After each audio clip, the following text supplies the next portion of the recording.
Hello, and thank you for joining us. I am Jasmine Navarez, Digital Content Coordinator here at Simulations Plus. I'll be hosting today's webinar behind the scenes, making sure we don't have any technical difficulties. We're happy to welcome today's presenter, Dr. Shi Liu, Associate Director for Innovation and Partnership at the Office of Clinical Pharmacology and Office of Translational Sciences at the Center for Drug Evaluation and Research. This will be the first presentation for our Artificial Intelligence and Machine Learning Insights for MIDD webinar series, sponsored by Simulations Plus. Dr. Tom Sun, our Vice President of Strategic Consulting Services for the Clinical Pharmacology and Pharmacometric Solutions Department, will serve as our moderator today. A few housekeeping items before we begin. We take your privacy rights seriously. By registering for and attending this event or participating in the Q&A session, you are allowing us to contact you for follow-up.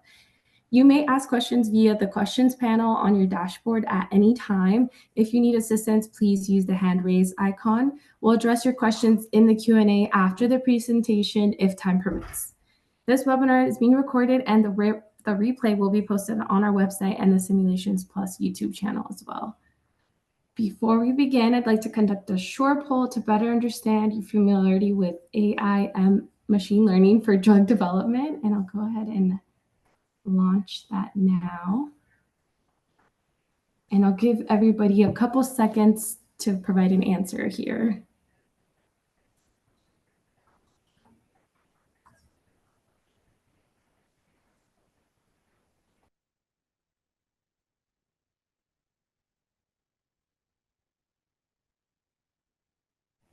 Okay, I see answers coming in. And I'll go ahead and end it there. And it looks like most are either beginner or intermediate. And I'll go ahead and pass things over to Tom. Thank you, Jasmine. I'd like to welcome all of you to our AI Machine Learning MIDD webinar series sponsored by Simulations Plus. My name is Tom Sun. It's my great pleasure to be the moderator for this webinar and also introduce our speaker, Dr. Ji Liu from the FDA.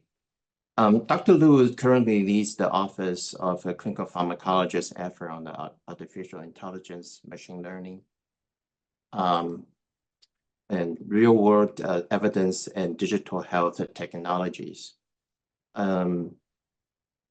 She also helped establish OCP's innovative data analytics program and AI and machine learning review team. She currently serves on the executive board of CDER's newly formed Quantitative Medicine Center of Excellence. And so Dr. Liu has a long tenure at the FDA, and during her time that she contributed in numerous IND reviews, and also a large number of more than 200 NDAs and BLAs and supplemental submission reviews. She's very active in our field that she's the Associate Director of the Clinical and the Translational Sciences, which is a ACPT journal family. And she's also on editorial board for 5 scientific journals. Dr. Liu earned her PhD degrees in pharmaceutical sciences and master degrees in statistics from the University of Florida. And today she will present us a presentation titled Applications of Artificial Intelligence, Machine Learning in Drug Development and Regulations. And so with this introduction, we welcome Dr. Liu to give us the presentation. Thank you. Thanks, Tom, for the kind introduction. Can you hear me okay? Yes. Okay, great. Thank you.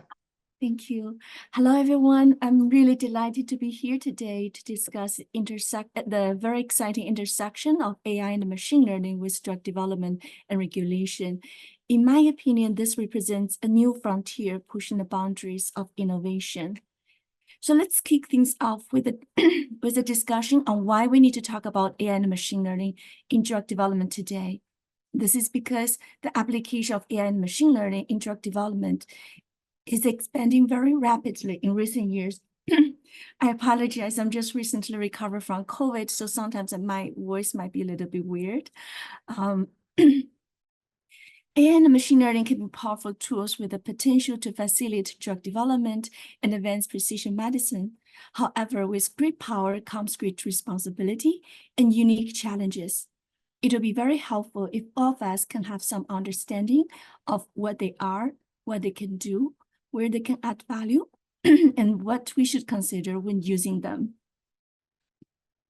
So here's an outline of my talk today. I will first give a brief background about AI/ML, followed by a landscape analysis of the AI/ML related submissions at CDER FDA. Then I'm going to share an example in which FDA used machine learning for regulatory decision making. After that, I will discuss some of my personal views of the regulatory considerations for the application in drug development. And lastly, I will share some AI/ML related activities in CDER's Office of Clinical Pharmacology. Now let's start with the definition of AI. So what exactly is artificial intelligence? AI is a very expansive field. This term was first minted by John McCarthy back in 1955, referring to the science and engineering of creating intelligent machines. HHS made it more concrete, defining AI as development of computer systems that can perform tasks, which will typically require human intelligence. Machine learning is a subfield of AI.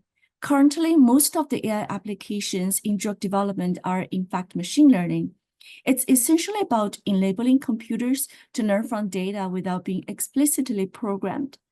During the machine learning process, a computer program is learning from experience with respect to a task if its performance at this task can improve with experience.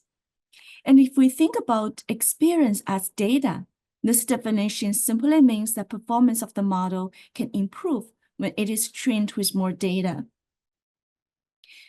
So what exactly is new this time? In general, the traditional statistical or pharmacometric modeling use explicit model structures defined with domain knowledge and assumptions, while the machine learning approach uses a very general and flexible model structure with less reliance on domain knowledge and assumptions. In general, the traditional statistical or pharmacometric modeling tends to excel at handling data with a small or moderate number of independent variables, while the machine learning approach are good at handling data with a large number of independent variables, and it can also handle new types of data such as medical images or natural language. In general, the traditional statistical or pharmacometric modeling is easier to interpret, explain, or draw statistical inference, while the machine learning approach, such as artificial neural networks, are harder to interpret or draw statistical inference. Instead, machine learning is more focused on prediction performance. Within the machine learning field, there are many different algorithms. The artificial neural network is a popular one, and many of the recent breakthroughs in the AI/ML field are applications of neural networks. This is a mathematical model developed under the inspiration of the network of neurons which make up the brain. It uses layers of mathematical units, the so-called neurons, to analyze the data. Now let's explore some important types of neural networks that are at the heart of modern AI.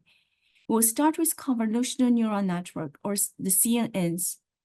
CNN was invented in 1980s, but their true potential was unveiled in 2012 when a CNN named AnnexNet significantly outperforms other models in the famous ImageNet competition. The success of the ImageNet started the modern era of AI, particularly in computer vision tasks. In the past 10 years, CNNs have become very useful in medical imaging evaluation, and FDA's CDER have cleared many software as medical devices which are based on CNNs. Next, let's transition to recurrent neural network, or RNNs, which are very powerful in handling sequential data thanks to their ability to remember previous input in a sequence, hence the term recurrent. They're very useful for natural language processing. In the realm of drug development, there have been that have been shown promise in processing sequential data such as PK/PD analysis. The creation of transformer neural networks was another game changer in the AI field. In 2017, a landmark paper titled "Attention's All You Need" was published by several researchers at Google. This paper introduced a transformer, an innovative model structure. The transformer model was initially used for translational tasks. Unlike RNN, the transformer had the inherent advantage of promising various parts of the input data in parallel rather than sequentially, allowing for more efficient training and unparalleled model performance. This capability has been transformative in the realm of natural language processing. In 2022, OpenAI unveiled ChatGPT, with GPT standing for Generative Pre-trained Transformer. This model has become a cultural phenomenon. Chances are you've either interacted with it directly or have heard discussions about its capabilities. And this development will transform our lives in ways that were previously unimaginable. Here's one of my personal fun experience with ChatGPT. GPT-4, an advanced version of ChatGPT, wrote an entire story based on a picture of my dog, Teddy. All I did was uploading the picture and write a simple prompt. Could you please write a story for kids based on this picture? Thanks. And the results really blows my mind. In fact, I find myself turning to ChatGPT and other large language models almost every single day, whether it's for a medical opinion or a deep dive into some other scientific topic, or even just for fun. And those large language models are very knowledgeable as they were trained on a diverse and extensive data sets from the internet, including web pages, books, articles, forums, and Q&A websites. Well, we just talked about some of the model structures for machine learning. Now let's talk about the types of machine learning. Generally speaking, machine learning can be categorized into three major types: supervised learning, unsupervised learning, and reinforcement learning. For supervised learning, the algorithm learns from a labeled data set. In other words, we have a set of input data together with their target output. Or in my own language, I would call it learning with the answer key. For example, we have both the pictures and the labels, such as cancer or not cancer.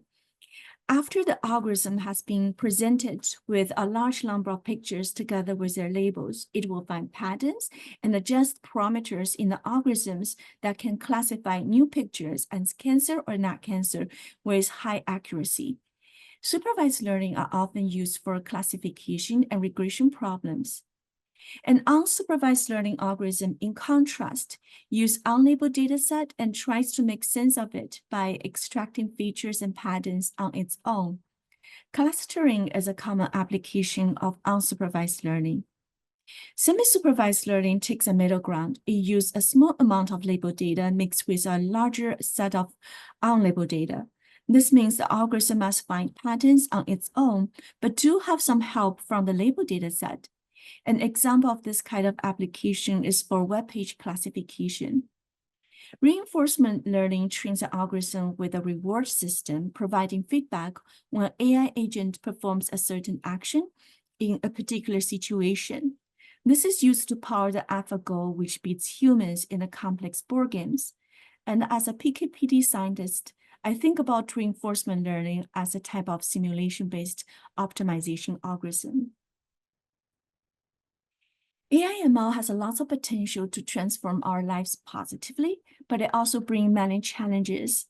As a clinical pharmacologist, I often focus on three technical challenges: bias, generalizability, and algorithmic opacity. It's important to know that these technical challenges can lead to the issues of disparity, fairness, or trustworthiness. AI/ML can be used to aggregate data, synthesize information, identify patterns, and optimize decision-making. They can be very helpful in drug discovery, drug development, and patient care. For example, they can help us better understand the disease and targets, generate and evaluate drug candidates combinations, improve clinical trial and operations, as well as advancing precision medicine by improving diagnosis and treatment. It can also help with drug manufacturing and safety surveillance. In 2022, my colleagues and I published a paper on a landscape analysis of the use of AI and machine learning in regulatory submissions for drug development from 2016 to 2021. Today, I would like to show you an updated analysis with additional data from 2022. At CDER, we have observed a rapid increase in regulatory submissions that incorporate AI/ML in recent years. As you can see from this figure, before 2018, there were very few submissions with AI/ML components. In 2021, the number of submissions increased sharply to 132. Then in 2022, we identified 175 such submissions. The trend is consistent with increasing use of AI/ML in the overall biomedical fields, and this upward trend is likely to continue based on the increasing investment of pharma industry in AI/ML. On this slide, the figure on the left shows the distribution of the submissions by the stage of drug development lifecycle. In the submissions, most of the AI/ML applications happen at clinical drug development stage, but they also happen at the drug discovery, preclinical drug development, and post-marketing stage. It's important to note that the frequency by which AI/ML is mentioned in regulatory submissions likely only represents a small fraction of its increasingly widespread use in drug discovery because, generally speaking, FDA does not regulate drug discovery. Here, the figure on the right illustrates the distribution of the submissions by therapeutic area. Oncology, psychiatry, GI, and neurology were the therapeutic areas with the highest AI/ML related submission, but its application really spans into a very wide spectrum of therapeutic areas. We also summarized common analysis type of AI/ML applications in the submissions. They were often used for prediction of clinical outcome, including disease prognosis and treatment response based on patient characteristics, as well as the treatment he or she received. AI/ML were also commonly used for covariate selection and confounding adjustment. They have also been used for pharmacometric modeling, anomaly detection, and analysis of imaging data, videos, or voices. Some submissions explore the use of AI/ML for natural language processing and the phenotyping of real-world data. We also summarized the common objectives for the use of AI/ML in the submissions that have been demonstrated to be a very useful tool for drug discovery and repurposing. Although information about the discovery phase were often not included in a submission to the FDA, we have seen submissions where sponsors stated the selection of the therapeutic target or the drug candidate was supported by AI/ML.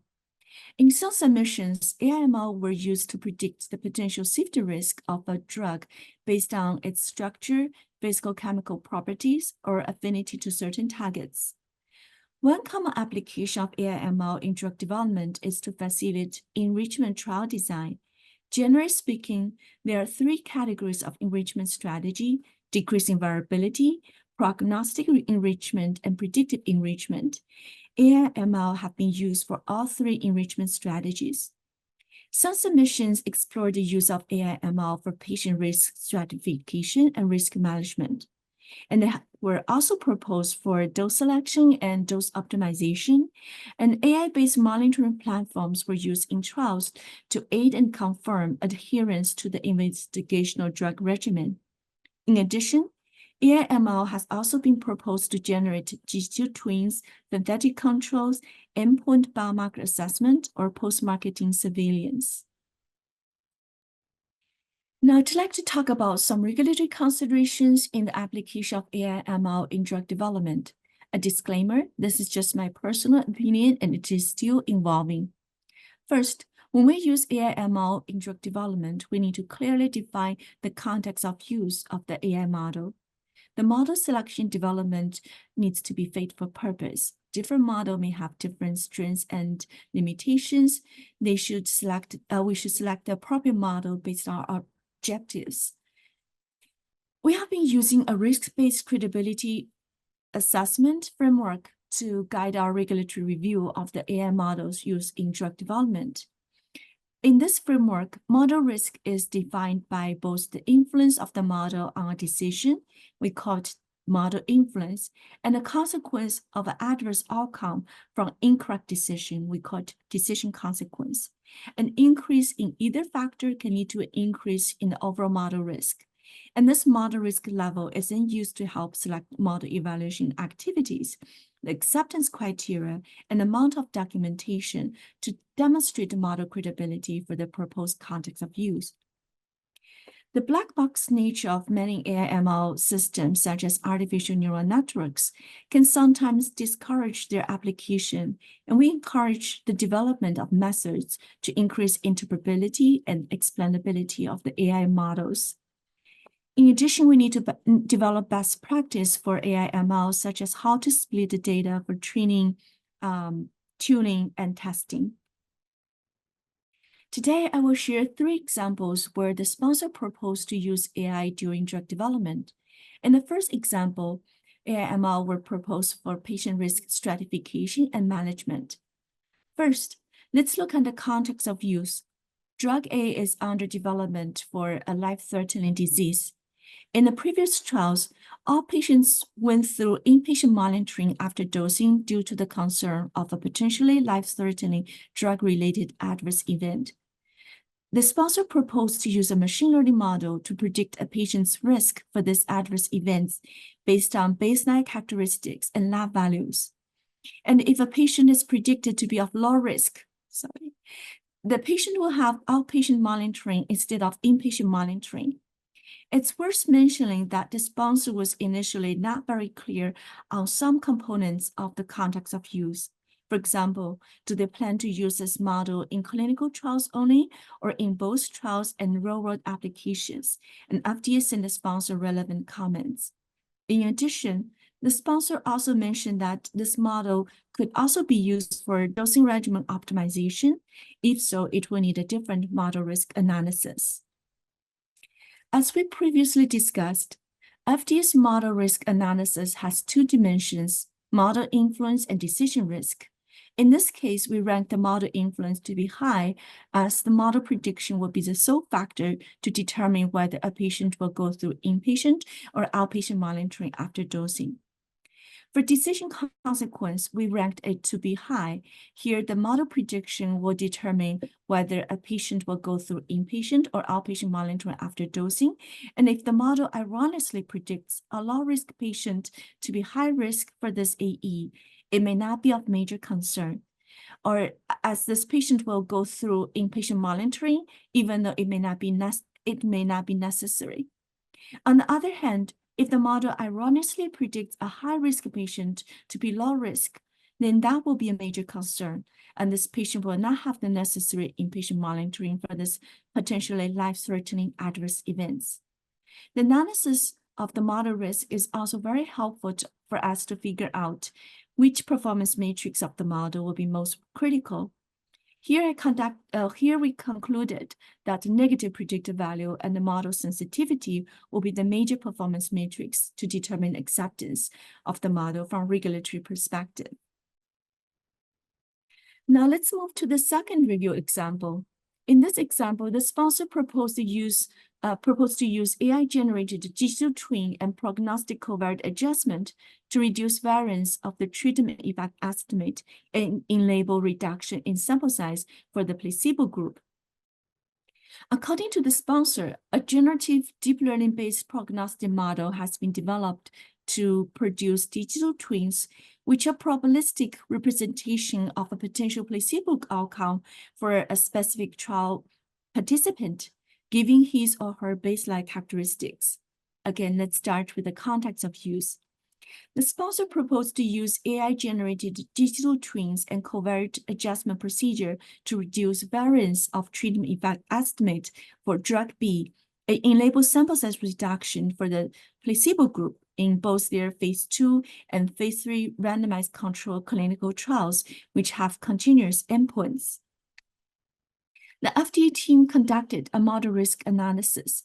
In this case, we rank the model influence here to be high because the AI model prediction will be the sole factor to determine the patient prognostic score based on baseline variables. We ranked decision consequences to be low for the use of AI model in both the phase 3 and phase 3 trials, and the risk for phase 2 is even lower as compared to that for phase 3. This is because the AI-generated prognostic score will be used for prognostic score covariate adjustment in randomized controlled trials. As this is a special case of ANCOVA, therefore it has several desirable statistical properties, including minimum impact on bias or type 1 error rate when used in randomized controlled trials, which are what really matters from a regulatory perspective. And this is consistent with spirit of the FDA guidance on adjusting for covariates in randomized clinical trials. Here's a summary of the FDA's feedback to the sponsor with regard to the AI/ML component of the submission. We'll have no objection if it is implemented in a phase 2 trial as an exploratory analysis. And its use as a primary analysis in the phase 3 trial may also be acceptable. We ask the sponsor to provide more details for the phase 3 trials, including data analysis plan. We ask the sponsor whether the training data set for the prognostic model is representative of the population that sponsor plans to enroll. And since generative AI will be used for prognostic score generation, we ask the sponsor to ensure that the same patient retains the same value if this process is repeated multiple times. We also suggested the use of explainable AI techniques such as SHARP to identify key contributing features for the prognostic score. Now I'm going to share the third example in which machine learning was used for enrichment trial design. Again, let's start with the context of use.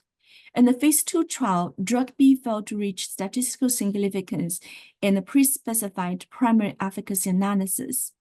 The sponsor's analysis revealed unexpectedly large improvement in the primary efficacy endpoint from baseline for the placebo-treated cohort. The primary efficacy endpoint was a composite endpoint with 10 items. This motivated the sponsor to explore machine learning methods to identify patients with abnormal patterns. The sponsor is now proposing a machine learning-based enrichment strategy for 2 planned phase 3 trials, which aims to decrease interceptor variability. Oops. Sorry. I apologize for that. The sponsor is now proposing a machine learning-based enrichment strategy for 2 planned phase 3 studies, which aims to decrease interceptor variability prior to randomization. They propose to select canonical subjects whose symptoms are characterized by greater similarity to the typical patient in a target population. The dataset for the machine learning development includes the phase 2 trials of drug B and several trials for drug C for the same indication. The anomaly score is calculated by applying a trained isolation forest on the components of the efficacy endpoints at screening and at the baseline. This algorithm is an unsupervised machine learning, and the anomaly score for a given subject indicates how easily this subject can be isolated from the rest of the subjects. If someone's anomaly score is less than a pre-specified cutoff value, he or she will be considered as a canonical subject and included into the trial. Otherwise, he or she will be considered as an anonymous subject and excluded from the trial. Encouraging trends were observed when machine learning-based inclusion criteria was applied retrospectively to the phase 2 data of drug B. We observed a much larger effect size after this inclusion criteria is applied. And similar trends were observed when it is applied to trials of drug C, another drug for the same indication. Here I want to discuss one of the major comments from the FDA to the sponsor. The sponsor proposed to use a machine learning-based inclusion criteria in 2 phase 3 adequate and well-controlled studies, and FDA suggested that the sponsor used the machine learning-based inclusion criteria in only one of the two planned phase 3 studies. We made this recommendation due to the potential challenges related to the explainability of the model and generalizability of the results. And it would be very helpful to include the anonymous patients in at least one of the phase 3 studies. The previous 3 examples are cases where the sponsor have been applying AI/ML in drug development. Here, I would like to also present one example where FDA used AI/ML for regulatory decision-making. In 2022, FDA issued an emergency use authorization for anakinra for the treatment of COVID-19 in hospitalized adult patients. In this case, a machine learning approach was used to develop a scoring rule to identify the right patient population for anakinra treatment. The clinical efficacy and safety data to support the EUA application was primarily based on a phase 3 randomized controlled trial. In this trial, enrollment was based on a biomarker test. That is, all enrolled patients must have a SUPA level higher than or equal to 6 nanogram per ml. SUPA is a biomarker for inflammation and immune status. Currently, the SUPA assay is not commercially available in the United States, and this posed a big regulatory challenge for us. To address this challenge, the FDA review team decided to explore a machine learning approach to develop a scoring system to identify patients who are likely to have a SUPA level higher than or equal to 6 nanogram per ml and baseline. The idea was to use patients' baseline clinical characteristics and commonly measured lab values to predict whether he or she has a baseline SUPA value higher than or equal to 6 nanogram per ml. This scoring system was developed based on data from the SAFEMORE trial, and then an external validation was conducted based on data from a different trial called SAFE. Here you can see the developed and validated scoring system on the left side of this slide. Patients who meet at least 3 out of the 8 criteria are identified as likely to have SUPA level of 6 or higher. The scoring system was ultimately incorporated into the anakinra EUA fact sheet in the patient population identification section, and this is the first time FDA used machine learning to develop a method to identify a suitable population for a drug therapy. Last year, FDA released a discussion paper on the use of AI/ML in the development of drug and biological products. This paper aims to spur a discussion with interested parties and also included a call for engagement and collaboration among the communities. Now, I'd like to switch gears and highlight some of the AI/ML related activities in the Office of Clinical Pharmacology, Office of Translational Sciences at CDER. We launched an innovative data analytics program in 2019, which is a forward-thinking initiative designed to amplify our capabilities in AI/ML, digital health, real-world evidence, and other emerging data science in order to support advances in drug development and regulation. This program has 4 interconnected and synergistic components: education, research, collaboration, and fellowship. In 2022, when we noticed the surge in regulatory submissions with AI and machine learning components, our office established a specialized machine learning review team. I would also like to briefly mention some AI/ML related research activities in our office. We have conducted landscape analysis as well as some methodological explorations. We're also trying to apply AI/ML for therapeutic optimization and individualization. Here listed some of our research topics and reference articles in case you are interested to know more detail. Today, I would also like to share one research example in which our team developed an end-to-end neural network for scoring system development. Traditionally, the development of scoring system involves stepwise strategy. First, we need to identify important features. Then we need to determine the cutoff values if the feature is a continuous variable. Then we need to determine the weights for each feature. And the stepwise strategy can only provide suboptimal results usually, and it is very tedious. And our team developed an end-to-end neural network to optimize all steps simultaneously. We call it ScoreNet, and actually we use this ScoreNet in the anakinra EUA application. And Dr. Ruihao Huang and Dr. Yuanfang Guan are the key developers of this method. We have also applied ScoreNet to pooled clinical trial data to predict the prognosis for patients with a type of solid tumor. And this figure here shows some preliminary results, which shows that the scoring rule we develop with ScoreNet can stratify patients into risk categories very nicely, and this can be achieved consistently in both the training data set and external testing data set. And the developed scoring rule is very simple with only 8 criteria selected, which makes the implementation very simple, similar to what we have discussed in the anakinra case. In March this year, CDER launched a quantitative medicine center of excellence. And quantitative medicine here involves the development and application of exposure-based biological and quantitative modeling simulation approaches derived from non-clinical, clinical, and real-world sources to inform drug development, regulatory decision-making, and patient care.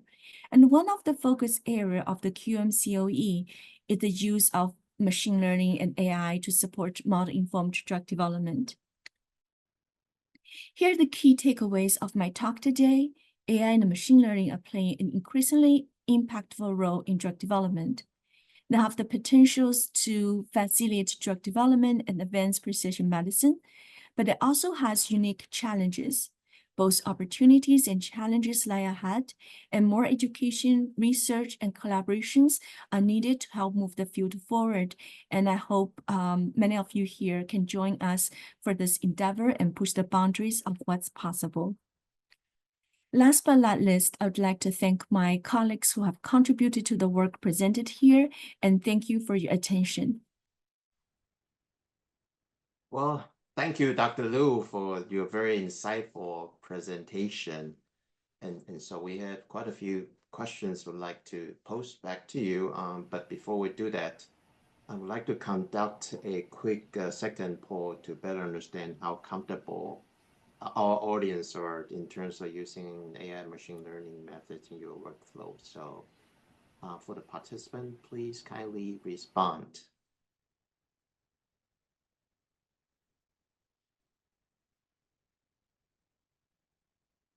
We'll let it go for another 10 seconds or so. People are still providing the answers.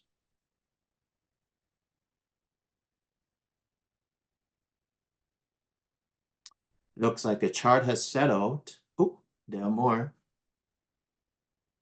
I think the majority of our audience feel somehow comfortable and open-minded, and about 1/4 feel very comfortable, but there's still a large number of our audience probably not feel very comfortable about applying the AI machine learning techniques into our R&D workflow or pharmacometrics or clean farm work.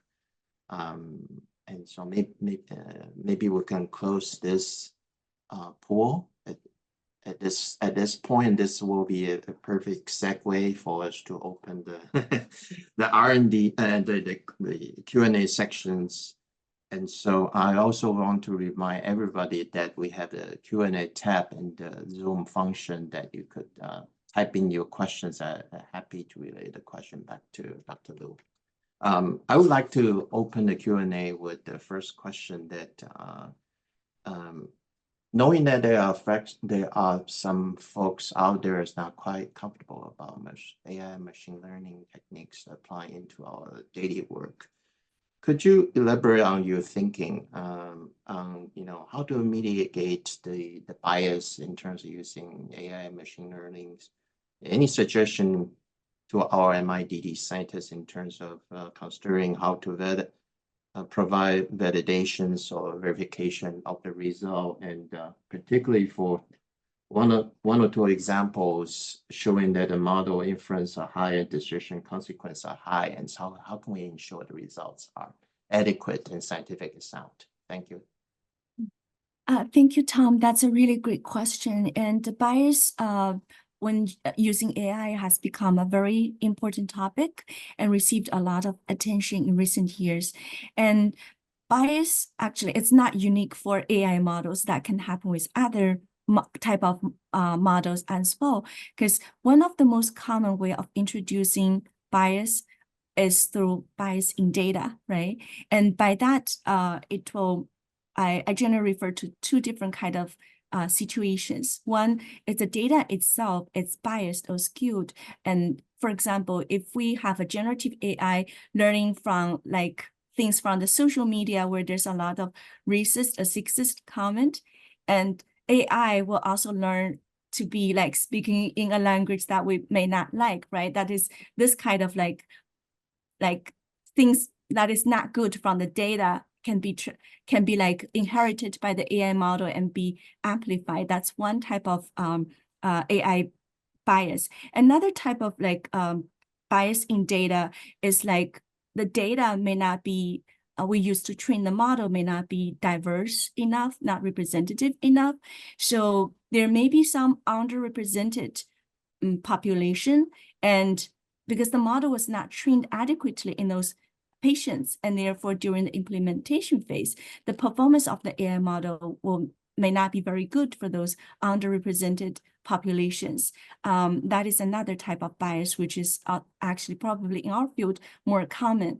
And there are ways to detect and evaluate this bias in the AI model. And I will not give you a full list of the solutions, but just a few that personally I think it's really important.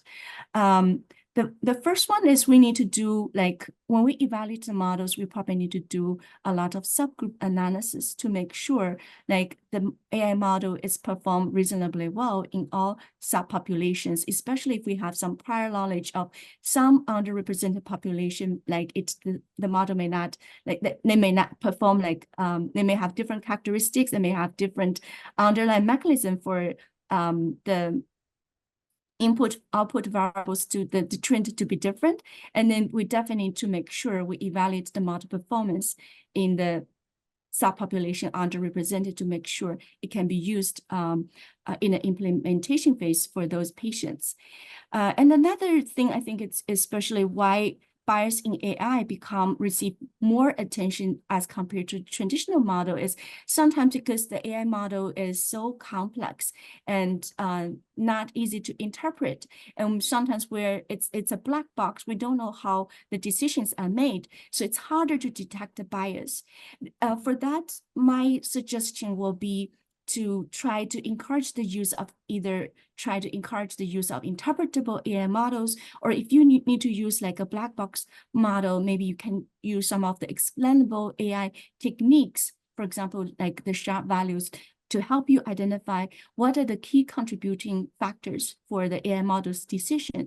And that can help you to identify if there's any bias in the decision making, right? So, those will be my recommendations in terms of how to address. Oh, another one, sorry, I almost forgot. Another one that one of the most important solutions to prevent bias from happening is to really get really good training data and testing data, right? So the training data, the model can only be as good as the data. So it's very important to find the data that is fit for purpose and that is unbiased, to the extent possible, unbiased, diverse and representative of the population that you want to apply the model for. And that'll be super critical to prevent bias from like happening.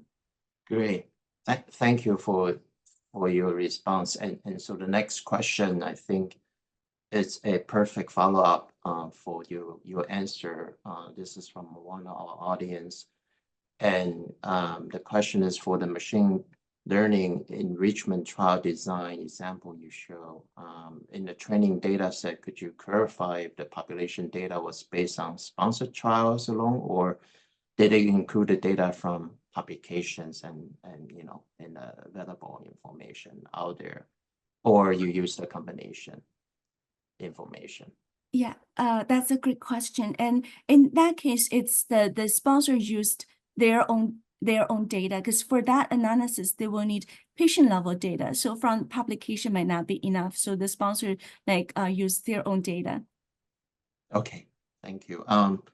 And so as a follow-up, if a sponsor implement data from preclinical and literature in the phase 1 data, how would you characterize the risk if somehow your AI machine learning team receive a submission or a meeting request for that? How would you kind of rate the risk level for that? This is my personal opinion. I Sure. don't think what kind of data the sponsor used to address the question, okay, it will play. Maybe I need to ask a clarification question to the Sure. question. So are the data from literature or from clinical data are used to feed into the AI model and therefore to answer the questions, or are they will be used as additional data to support the data from the decision from the AI model to making the final decision? So if it's a second scenario, like the non-clinical data or literature, that will be used as additional data in addition to the AI model output to make the decision, and that will impact the model influence, right? And therefore impact the model risk. But if it's the first scenario, if the non-clinical data and literature data are used to fit into the AI model, personally, I would not think that impact the model risk assessment, but that will because the model risk really just depends on two factors, first, model influence, like how much weight for the AI model output for the final decision, and the decision consequences, which is if we make a bad decision, how bad it's going to be. Are we going to harm the patients, right? So what data fits into the AI model will impact the model credibility, right? But will not impact the model risk. That's my personal opinion. Great, thank you. And there's another question from our audience. Would there's any submissions on disease prognosis or AI in dynamics type of study that agency have received and reviewed? Provide comment on. Oh, for this, because I cannot disclose information that is not already in the public domain, so I can just only share information that we have already cleared or published, right? So I will not address the part of the dynamic type of study part, but the disease prognosis definitely, you see, the digital twin is an example of disease prognosis, right? And just I will not talk about whether there are such submissions in-house, but I think similar things, of course, can be applied for dynamic study. That's my personal opinion. It's not any fact about any submissions are here. Good. Thank you. Thank you. And another question from our audience, I think it's a very important one. Does this AI machine learning framework pose any challenges in terms of data policy, data privacy policies, and as a MIDD scientists apply these techniques, how do we ensure the data privacy of the patients and other considerations? In my personal opinion, I think this risk-based credibility framework and data privacy are two separate issues. This framework, actually, I want to say, it's not unique to AI models. And for when we do MIDD, we do many other type of modeling. We have always been using this, not always, but we have been using this risk-based credibility framework for a long time. And I remember one of the first FDA workshop that we our office introduced this idea about this risk-based credibility framework was several years ago. And it used PBPK as an example to show that. I forgot which year that was. And AI, because AI sometimes can leverage really large data and so much information, and sometimes it does pose data privacy issues. For example, if you get like a lot of features about the patient, and then even though we have de-identified, like without remove the name and all the detailed information, but there might be some people may be able to, based on the features, and figure out, re-identify the person. So that does, like, there are data privacy issues related to AI, but I don't think the framework pose any challenge for data privacy. Great, thank you.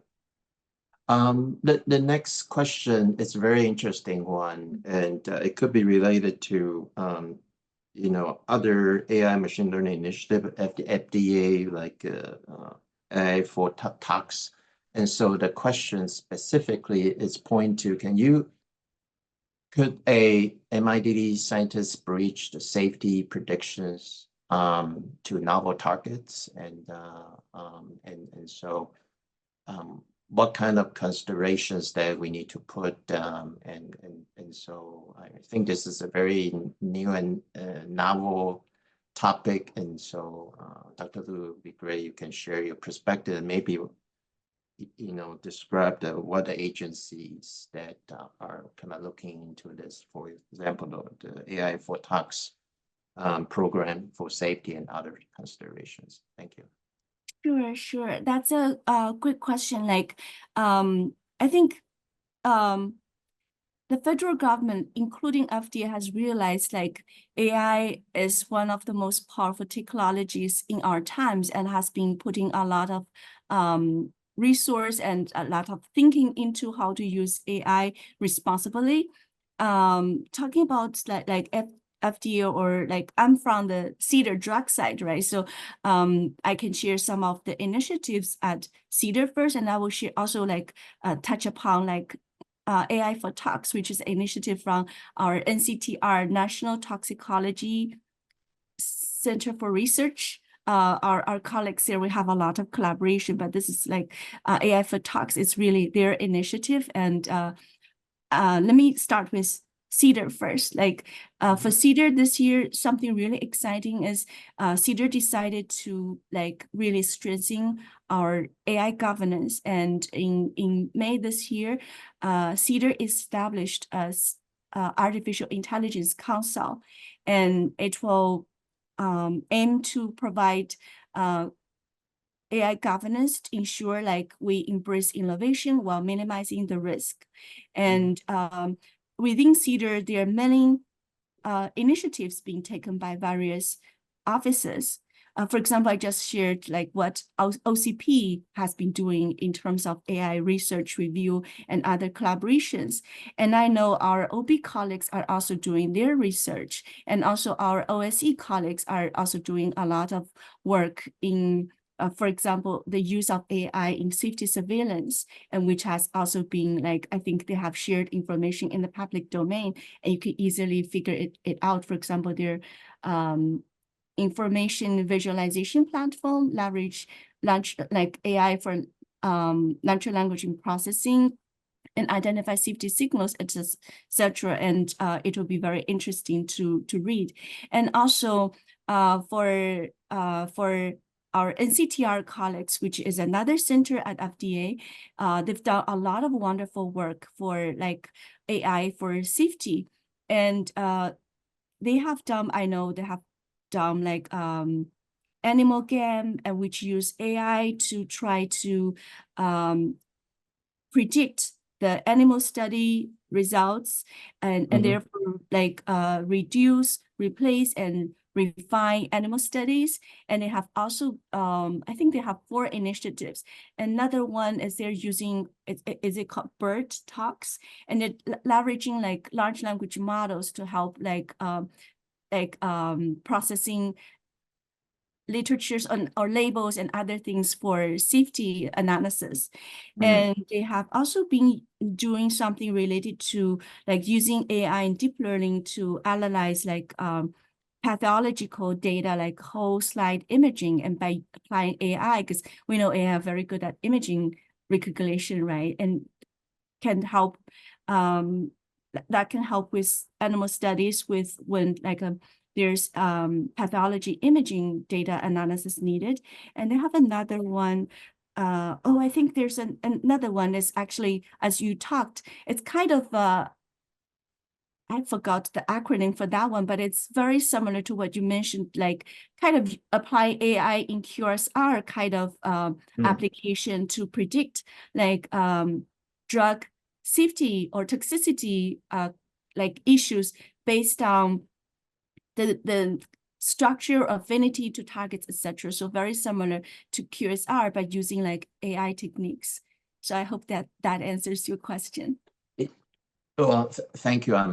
Obvious this is very complex questions, right? And so the question itself is asking that if none of the training data for the compounds that hitting the same target, can you still use to determine safety markers? I think this is a very complex question to be addressed. Of course, like you said, agency is not regulating their discovery and research work, but I think this is going to be the area that people will pay attention to in our field. But thank you very much for your feedback on that. I'd like to open another question, which is I'm curious and people would like to know. You've been in this field for a long time, leading after the FDA. Could you share the best approach to be trained and become an AI scientist in pharma, and in terms of education, commonly used tools, and what kind of communities that anyone interested should consider to join? Thank you. Sure, that's a great question. I think continued learning will be very, very critical for all of us. And in my mind, like AI is a tool, like I think sooner or later, all of us will be using this tool. It's just like calculator, computer, it's the future. Everyone will be using it. And for AI, I think one of the important things, don't feel intimidated, because like we don't have to be like AI is a tool and it's like a car. Like it may be very hard for everyone to be engineers who can make cars, but almost everyone can be trained to drive a car. And I will use the same for like for AI. Like, I don't think all of us can become AI algorithm developers, right? I look at our like younger folks like Ray Hao and Professor Yuan Fang. They are so good to develop like really transformative algorithms. I cannot do that, but I can be a good driver. I will know like for what kind of question, what type of tool is needed, and then can leverage my domain expertise and provide my input and be the connector. So I think for AI, if we want to be a driver of AI, like the app, like do the application of AI, I believe everyone can do it. In fact, we have been training even high school students doing AI. So I feel it's important to just not feel intimidated and just get your feet or hands wet by just learning and practicing. And there are many, for AI training, there are many good educational resources online, and many of them are free. Like I think Stanford and some other universities, or like they put their AI machine learning training on YouTube, and everyone can access for free. And I myself, like I started many years ago by going to some of the online educational like platforms like Coursera to start learning about AI. And that was like really, really helpful. And I think once you demystify AI and don't feel intimidated, you'll find it's not that hard to learn and be a user of AI. Yeah. Thank you, Dr. Liu. We're very close to the top of the hour, but I cannot help to ask one more question, which is relatively close to what one of the audience asked, is that what level would the AI model be accepted based on FDA's regulations? So for example, the QSP model with specific AI model inclusion capturing only covariate inclusions. This is very specific, but in terms of directional wise, that Could you talk about from agencies' perspective how open the agencies are, receiving this kind of applications or consultations opportunity to guide the industry in terms of expanding the AI use? Yeah, I think it's very hard to give like a very black and white kind of answer for what will be accepted, right? I can talk about our process of deciding whether to accept or not to accept. Like I showed in examples, the first step is to do the model risk analysis, figure out what is the model influence and what is the decision consequences and what is the overall model risk. And sometimes this can also help us to decide what model performance matrix will be most critical, right? Because in some case, maybe it's the sensitivity most important. Another case, maybe specificity is most important. So doing all this analysis and then based on like open discussion, set up the acceptance goal, right? Which model parameters will be most important and what kind of level will be needed for us to accept it. And then you will need to show us how your model perform, like model performance. And then we can discuss whether it meets the criteria and whether it can be accepted. So it's not like we can just across the board say this is acceptable, that is not acceptable. So it's always case by case discussion. Great.